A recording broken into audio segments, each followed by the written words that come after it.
was another clicker one. Of course, hymnals all over the place. Let's see.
Yeah, we've developed a good routine of system of responsibilities and creating services and all that good stuff. Okay, you're gonna light the chalice. I guess you can use one of these. We're gonna get right there. So come around this way.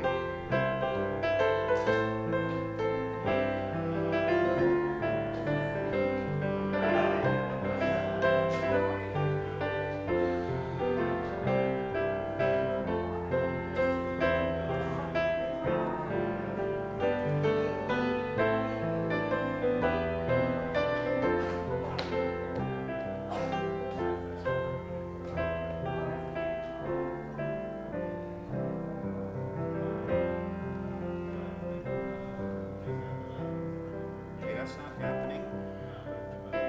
That's going to burn like I'm going to...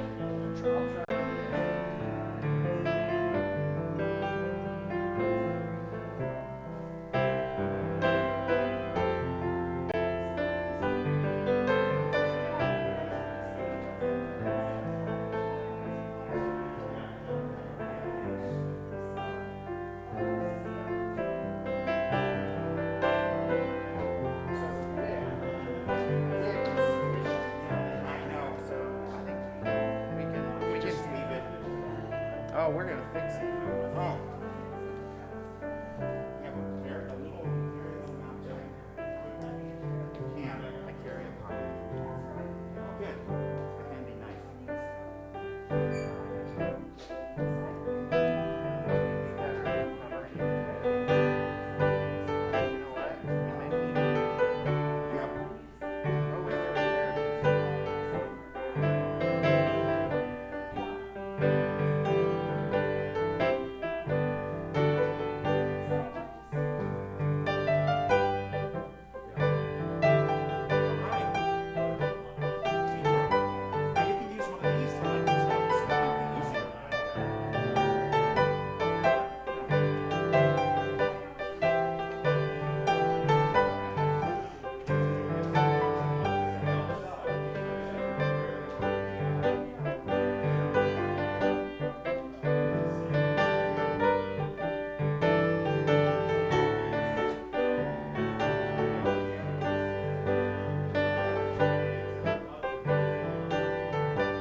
Good morning.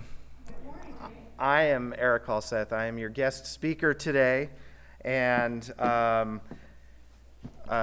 call to worship was above the fold on my phone, so I was sitting there not doing what I was supposed to be doing.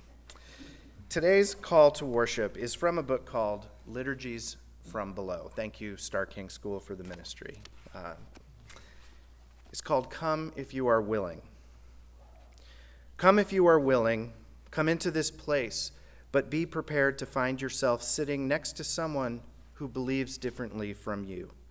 Come into this place, but be prepared to find yourself offering prayer with someone whose values and way of life are different than yours. Come into this place, but be prepared to find yourself. Be prepared to find yourself in dark places, dark thoughts that you would prefer to remain unacknowledged.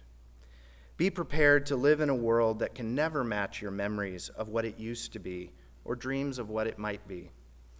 Be prepared to know you are loved, but be prepared also for the outrageous news that every other human being is loved no more and no less, no matter what you or they do.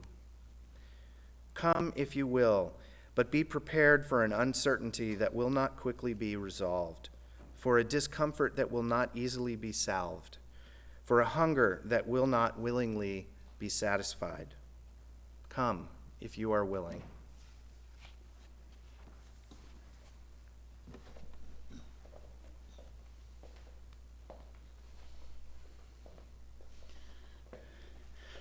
Please rise in body or in spirit for our chalice lighting.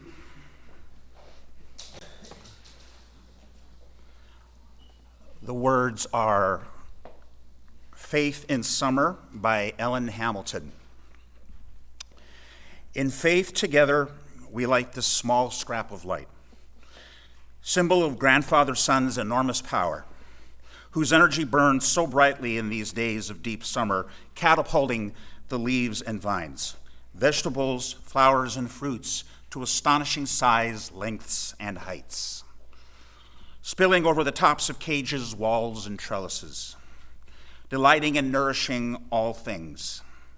We bask in the warmth and the heat of these days, with lightened hearts and quickened senses, in gratitude and in faith.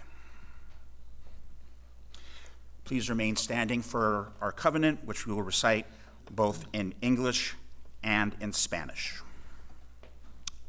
Love is the doctrine of this church. The quest for truth is its sacrament, and service is its prayer. To dwell together in peace, to seek knowledge and freedom, to serve humanity in fellowship, thus do we covenant. La doctrina de esta iglesia es el amor. La búsqueda de la verdad es su sacramento. Y el servicio es su oración. Vivir juntos sin paz, buscar el conocimiento en libertad, servir a la humanidad en comunión. Este es nuestro pacto. Please remain standing as you are able for our opening hymn. Come, come, whoever you are, number 188, ready to hymnal. It's a round, and we'll just do it as a two-part round. I will lead this side, and Erik will lead. We'll just divide right here. This side, one part. First, we'll sing the whole thing, and then once, and then we'll go into the round. I'll start one, and then two. We'll just do it a few times. I'll just kind of sing you one. Stop.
Good morning. I am David Early. My pronouns are he and him, and it is my genuine honor to be your worship associate for today's service of Emerson Unitarian Universalist Church, named for the great American transcendentalist writer and Unitarian minister Ralph Waldo Emerson. We are an active, inclusive, liberal religious community that has been part of the West Valley for over 65 years. Welcome to our sanctuary of intellectual freedom and enlightenment, spiritual fellowship, and commitment to social, economic, and environmental justice. Emerson acknowledges the Tongva, Quiche, Chumash, and Tataviam tribes as the original inhabitants of where our church stands today. It remains part of their lasting identity and heritage. As a spiritual community, we must be fully aware of the reality and the depth of the loss of their land in generations past and the enduring hopes for the renewed vitality of these cultures in years to come. Let us honor the land itself and the people who have preserved it across generations so we may care for it and preserve it ourselves. I've been a worship associate here since June of 2015, and sometime in my first months or year of being a worship associate, I was made aware of a little business card we had by Tracy Watson, and I'm sorry she's not here so I can credit her. I wonder if we still have it. I hope we do. And it's a card that had our basic info on the front, the name of the church, the address, the contact information. And on the back, it had the 7 principles, very concise, so that anyone pretty much of any age could comprehend them. Not like they are now on the official website, with very detailed and UUA approved wording. So, I hope we still have that card. I would really like to have it, because what I did was, as a way of orienting people to UU in that time, and myself really, I just read that. It was kind of an easy welcome, and we talked about it a little bit. So in that spirit, I rewrote the UU principles from the standpoint of as how maybe an older 5th grade or middle school student would say them. And I have some knowledge of this because I did teach instrumental music in middle school for 7 years in LA Unified. I'm still teaching in LA Unified now, elementary schools. So here's the 7 principles in kind of adolescent speak. Everyone can be a good person who should be treated nicely. We have to be fair to everyone, treat them equally, and with kindness if they are feeling bad. We want everyone to feel welcome and to keep enjoying church more every time they are here. Those were 3. Now, number 4, we need to be able to learn about what is important to us. Number 5, everyone has the right to vote freely and independently when we make important decisions in church and in our community.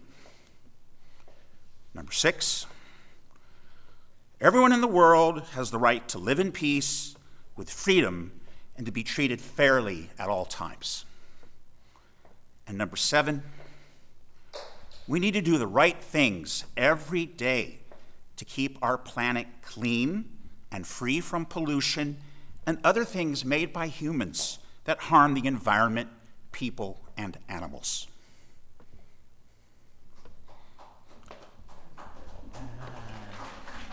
Well, thank you. I think that's a good way to learn them. Just kind of think of them in your own language. Thank you. If you're joining us in worship for the first time here today, we gladly welcome you to our service and invite you to fill out our information in the online guest book document in the chat if you're on Zoom, or in the foyer for those of you here in the sanctuary, so you may be informed about future services and other opportunities for gathering with the Emerson community during the week and after services. We also have a website that is regularly updated with church information. If you would like to have a joy or sorrow read aloud later in the service during our embracing meditation, those of you on Zoom can submit it by clicking on the link, which is posted in the chat. Those of you in the sanctuary may write a joy or concern, if you haven't done so already, in the Book of Life over behind Kevin, in a moment when we take some time to greet our neighbors. We will be gathering in the pavilion beyond those sliding doors to my right for refreshments and conversation after the service. Everyone online is invited to join our virtual coffee hour in Zoom after the service for fellowship and conversation. It is my genuine pleasure to introduce today's guest preacher, Erik Halseth. Erik is a graduate of Starr King School for the ministry and is pursuing ordination as a Unitarian Universalist and with the United Church of Christ. Busy with his family, he occasionally writes and records a video for his YouTube channel, Spiritual Daily Minute. Erik is currently embarking on a new adventure as hospice chaplain with Skirball Hospice, part of the LA Jewish Health Organization. Welcome, Erik. Very glad to have you here. And now, in the spirit of fellowship and community, let us take a few minutes to greet our neighbors. Hey, how you doing? Good.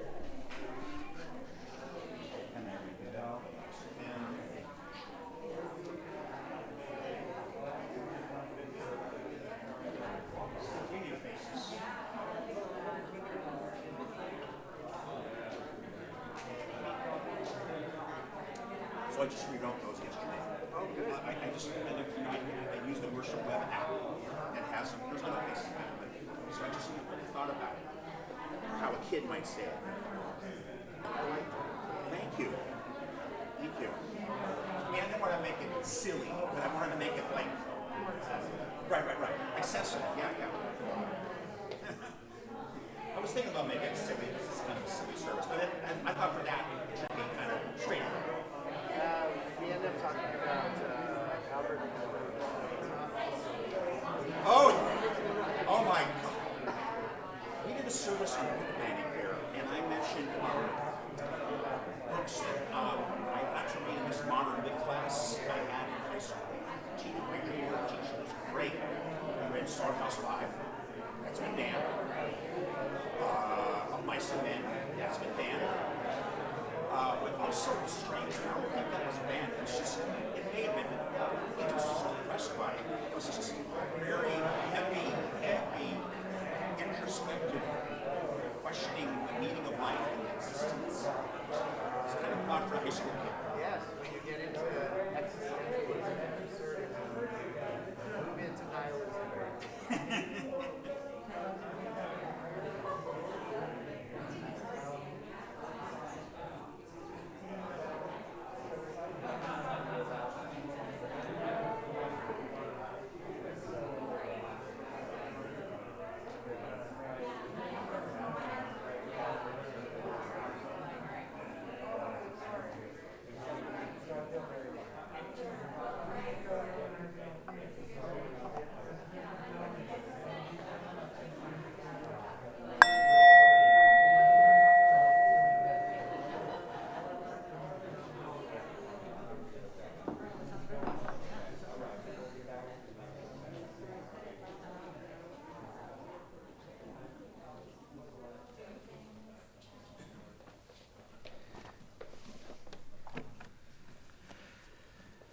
Well, now is the time for the story for all ages. And we have kids here today, two of whom are my own, and the other one is Reverend Matthews and Anna's. So it's a stacked deck, I guess. They're all used to this.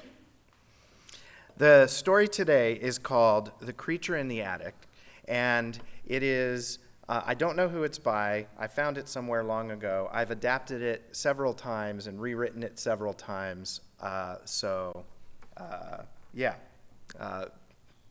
This is the story. The Creature in the Attic.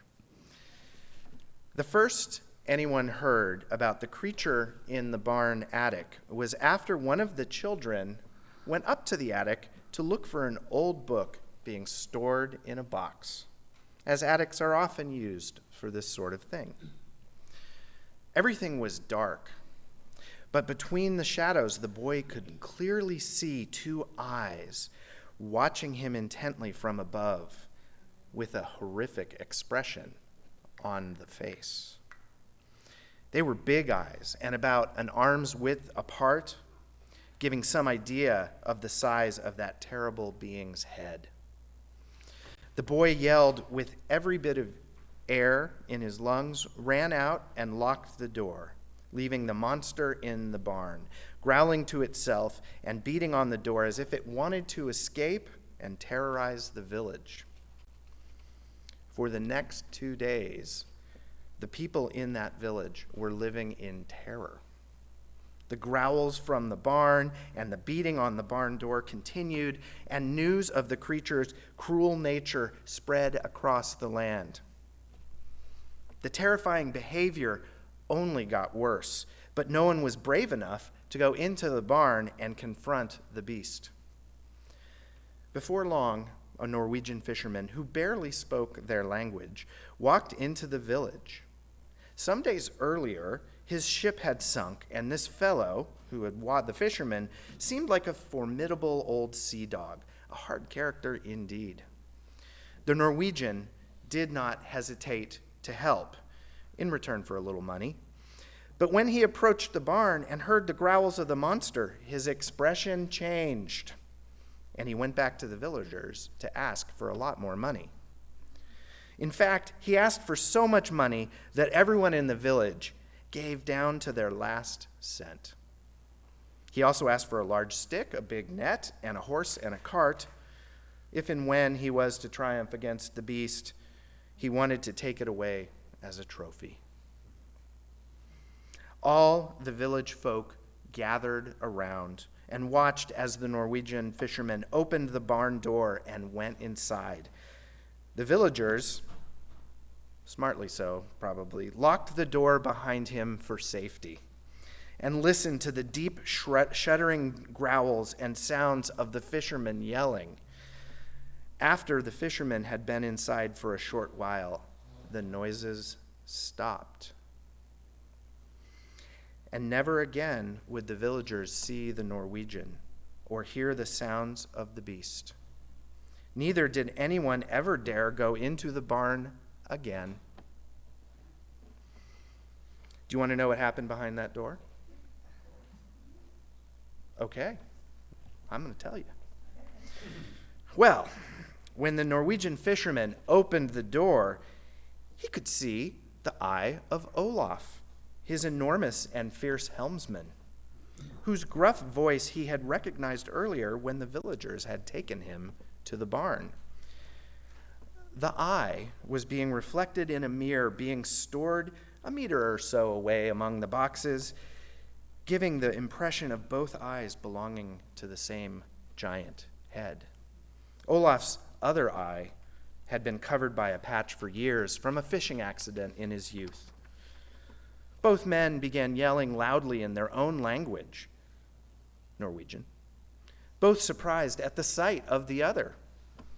The fisherman told his imprisoned friend that the nervous villagers had given him so much money that they'd be able to return home and buy another ship to carry on fishing. Together, they managed to find a way to escape out the back of the barn, get to the cart, and disappear forever. And so it was that fear and imagination impoverished that whole village and enabled the Norwegian fishermen to buy another boat and resume fishing. And that is our story for today.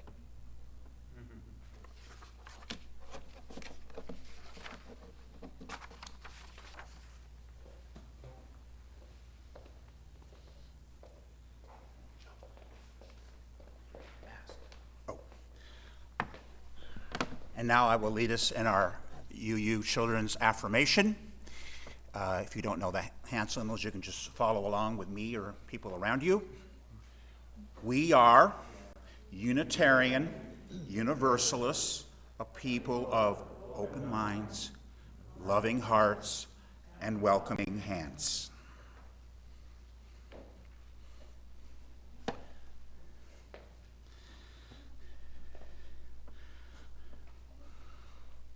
When we give, we say yes to something we value. With these gifts, which we have freely given and gratefully received, we say yes to the values of our faith. May these gifts help us practice Unitarian Universalism within and beyond our church. We dedicate these gifts to the values and the vision we share. As part of our commitment to serve our community, we share half our offering with local organizations whose work furthers our mission. This month, we are sharing the plate with the West Valley Food Pantry, who will receive half of the offering. Emerson is a founding member of the coalition that formed the West Valley Food Pantry in 1985.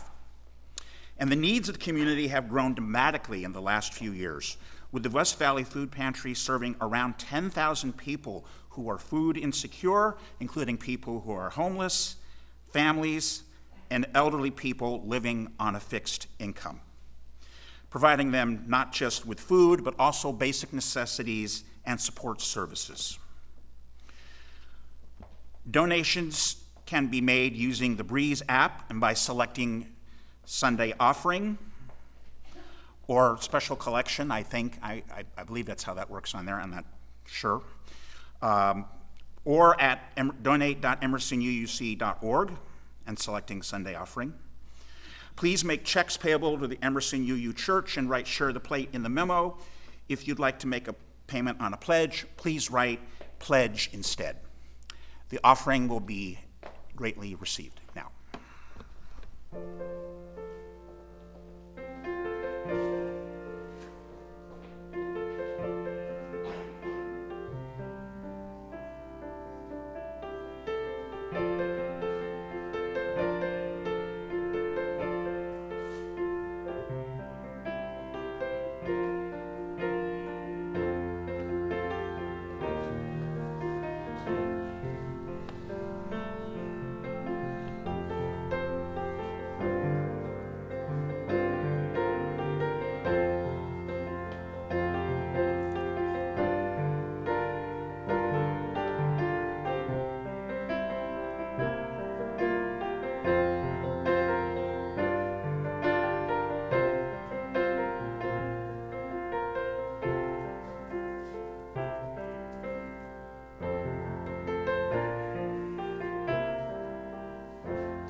From you I receive, to you I give.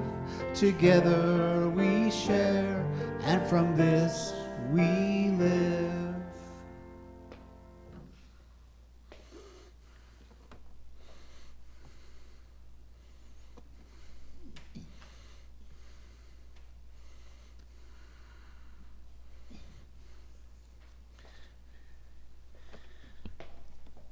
Each week at this time in the service, we acknowledge, both in our written book of life and in our virtual book of life online, joys and concerns expressed by members of our congregation. There is nothing in the online book of life responses today. We do have 2 items written today in our written book of life.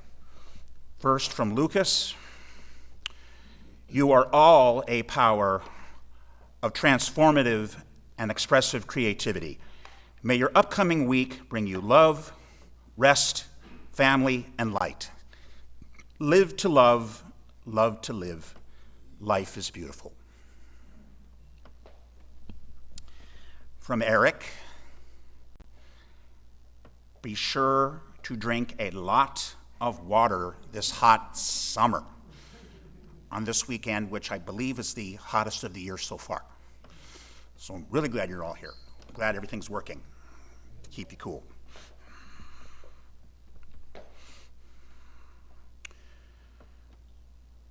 When we gather here on a Sunday morning, each of us brings the sorrows and joys in our hearts, in our homes, our communities, and our world. If there is a person you are holding in your heart, please say his or her name aloud so we may send loving kindness and positive energy their way.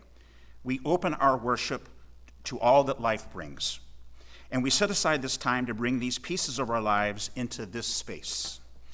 In a moment, I will ring the bowl, and you will be invited to speak into this space the name of a person or place, a memory or milestone you may be holding within you this morning.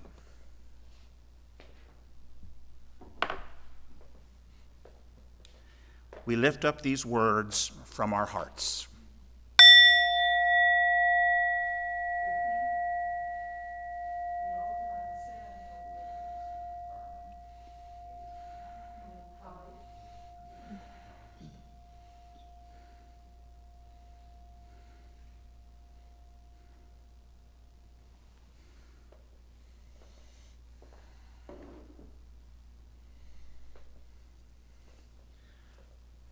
And let us hold gently in our hearts those thoughts that are too fragile or too personal to be spoken aloud as we join together in silence.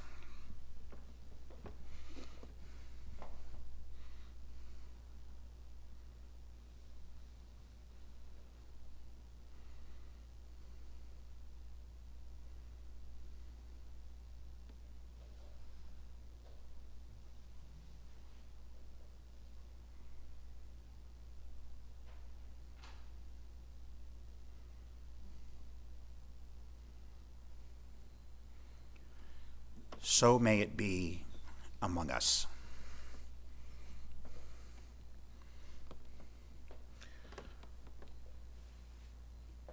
We will now join in the sung meditation for today, Comfort Me, number 1002 in the Teal hymnal.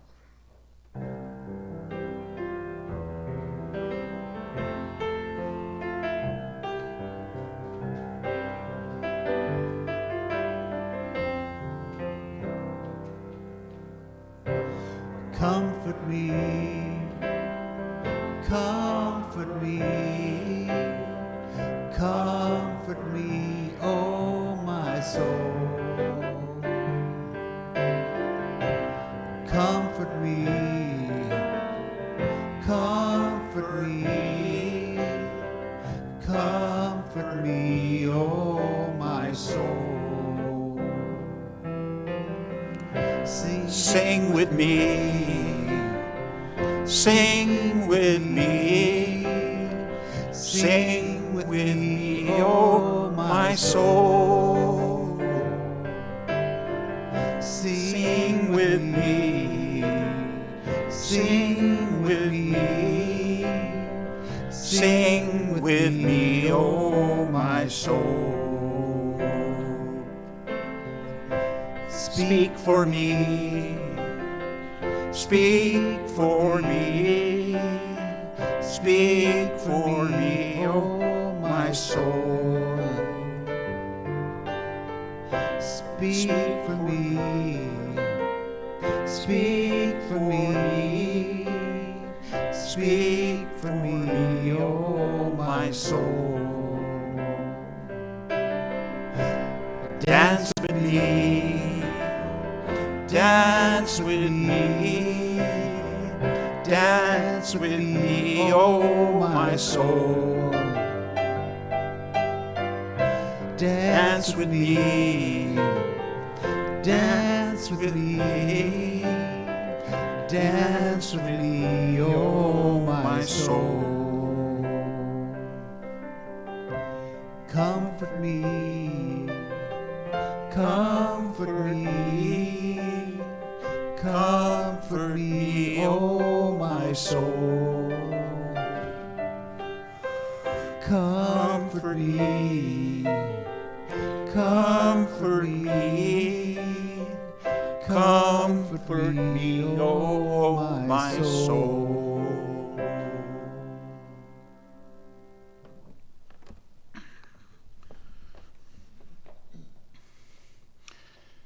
This is a poem called What If by Shel Silverstein.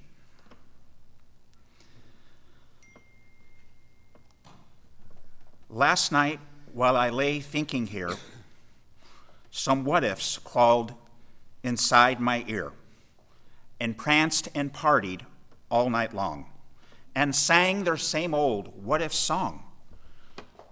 What if I'm dumb in school?